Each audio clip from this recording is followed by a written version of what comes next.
What's going on, everyone? It's David Palmer, Leo King. I'm out in Sedona, and it's been 6 years since I was here. Last time I was here was July of 2014 for the Jupiter and Leo bash. I also celebrated a week before my 30th birthday, and it was the finishing of my Saturn return. I think it's kind of interesting, actually, because Saturn's about to come into Aquarius with Jupiter, as we all know.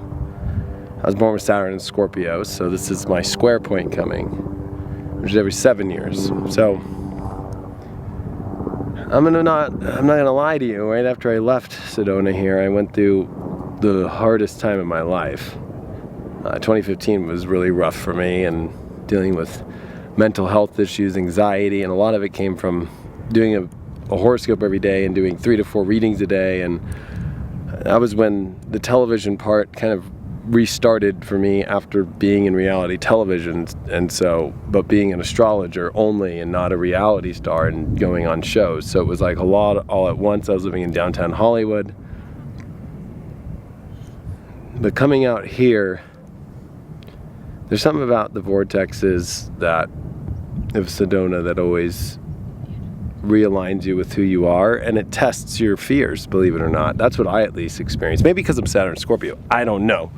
I'm definitely somebody who has to always go through fear, and as I've been recalibrating to get more in touch with myself again, and I feel that we always have to do that. That's one of the things in my life that is a reoccurring theme, is we always have these peaks and valleys that we all go through in life. But for me, it's like these peaks and valleys of conquering fears. And then I feel like once I conquer fear, when you start to head off the peak, and once you're in the valley and you feel like you're fine, you go through a peak of going through fears again.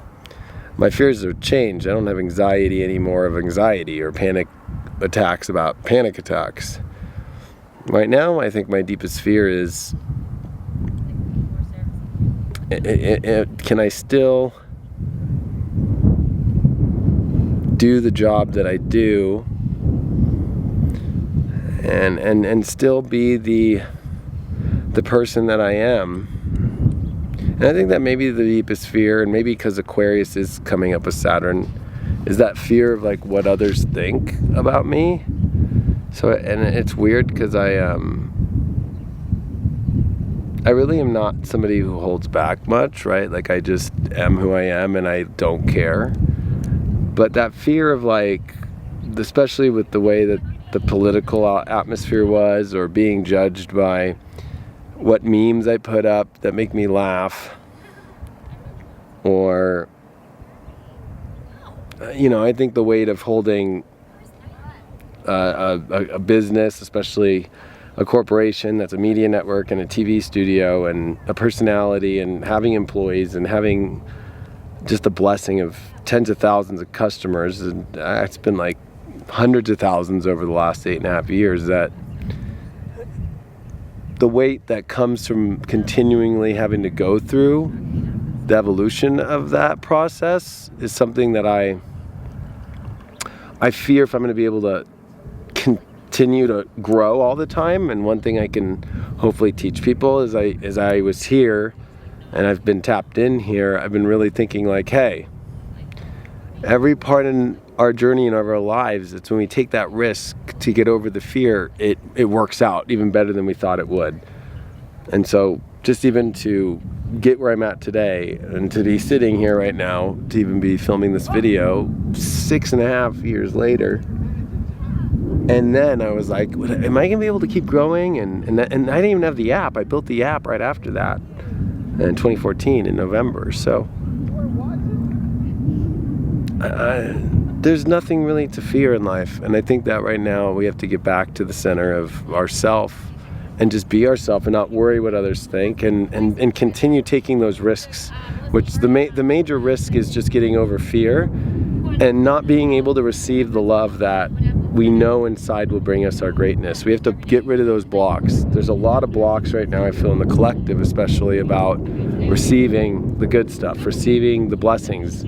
I think that we are aware of our blessings, but I think that we've somewhat put an unconscious cap on those things. And I think that's what the Aquarius energy is about, to burst that bubble and remind us that there's infinite possibilities, especially about that there is blessings, and especially with Jupiter and Saturn, it's like blessings that have a meaningful place for the collective and for a better part of your life that really are innovative and are different. If you're going to try and go through this cycle and keep living your life the same way that you always do, Jupiter and Saturn and for the next 20 years in Aquarius is not going to be fun. It wants you to re-innovate, try something different, be unique, and continue that process and expand that process and own the integrity of that process fully. So I thought while I was out here, and there's so many great spots out here. I didn't get to go all the way down Boynton Canyon where I was 6 years ago because the daylight's almost gone. But I just wanted to come out here and tell you all a little bit of that and what I'm starting to channel from just Saturn and Jupiter alone in Aquarius, and to not be afraid of fear right now, and to not be afraid to integrate pure love. The opposite of Aquarius is Leo. So we have to integrate love in new ways, and there's so many infinite ways of doing that. We also have to understand that there's so many different people, and we all have our own different values with the big Uranus square that's about to happen with Jupiter and Saturn in Aquarius with Uranus and Taurus. We all have different values, we all have different needs, we all have different wants. And we all have to find a way to understand that about others and just focus on, well, what connects with myself and what connects with my soul from the outside, and just focus on those ones that do. And if you feel like there is nothing, take a look deep inside at yourself at the values that you have, and maybe you have to re-innovate and change something different without compromising yourself. But maybe the approach, or maybe just the way that the outlook is of what you're expecting maybe to connect with. Maybe the universe doesn't want you to connect with what you're expecting, and maybe you need to take a look at what's foreign or alien to you and realize it might be the biggest blessing of all. I love you all. I'll talk to you soon. I got more videos I'll bring you, but I just was out here thinking of you all. Love you much.